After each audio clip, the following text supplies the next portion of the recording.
വിയർക്കാതെ ഭക്ഷണം കഴിക്കരുത്. ഒരു കടപ്പുറത്ത് പണ്ട് മക്കീരൻ എന്നു പേരായ ഒരു മുക്കുവൻ താമസിച്ചിരുന്നു. അന്നും പതിവ് പോലെ മക്കീരൻ വള്ളവും വലയുമായി കടലിലേക്ക് പുറപ്പെട്ടു. തിരകളോട് മത്സരിച്ച് ശാന്തമായ പുറംകടലിലെത്തി.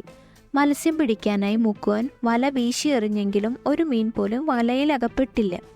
പിന്നെയും അവൻ വല വീശിയെങ്കിൽ ഫലം മുൻപത്തെ പോലെ തന്നെയായിരുന്നു. ഒരു മത്സ്യം പോലും വലയിൽ കുടുങ്ങുന്നില്ല. നേരമേറെ വൈകിയതിനാൽ നിരാശനായി തിരിച്ചു പോകാൻ ഒരുങ്ങുമ്പോൾ മുന്നിലൊരു മത്സ്യകന്യക പ്രത്യക്ഷപ്പെട്ട് മുക്കുവനോടായി ഇങ്ങനെ പറഞ്ഞു: താങ്കൾ മത്സ്യം കിട്ടാതെ വിഷമത്തിലായി അല്ലേ? എൻ്റെ കൂടെ പോന്നോളൂ. ഇഷ്ടം പോലെ മത്സ്യം കിട്ടുന്ന സ്ഥലം ഞാൻ കാണിച്ചു തരാം. മക്കീരൻ തോണി തുഴഞ്ഞ് മത്സ്യകന്യകയുടെ കൂടെ യാത്രയായി. മത്സ്യകന്യക കാണിച്ചു കൊടുത്ത സ്ഥലത്തു നിന്നും മുക്കുവൻ തോണി നിറയെ മീനുമായി കരയിലെത്തി.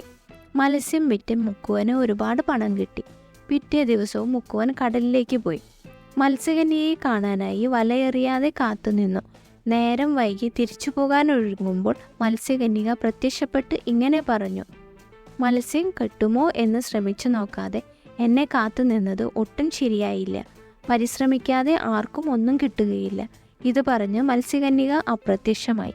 മുക്കുവൻ പശ്ചാത്താപത്തോടെ കരയിലേക്ക് തോണി തുഴഞ്ഞു.